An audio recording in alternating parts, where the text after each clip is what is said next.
Well, hello, welcome back to Papa Lou's Garage. Today we're going to be working on a little different project. Went down to local Harbor Freight, bought a little roof mounted basket. Going to put that thing together, slap it on the golf cart, and go ride around.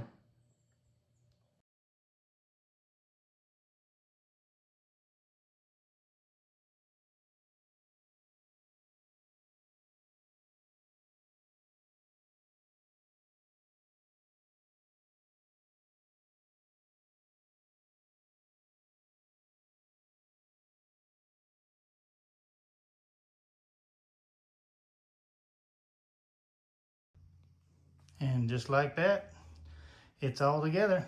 Now let's get the golf cart in here.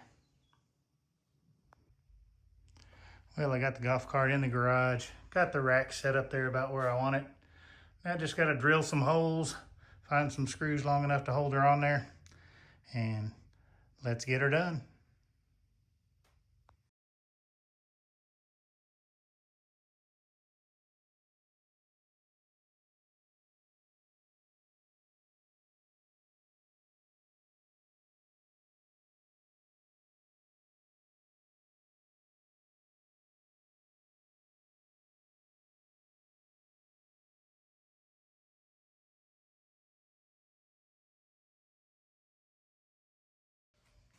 Well, here it is, finished, installed. Even cut the extra length of bolt off where they came through the top. Put the little rubber plugs in. So, should stop water and rust and all that stuff. But turned out really nice. Got to get the heat gun out. Take the logo off. But other than that, this is a wrap.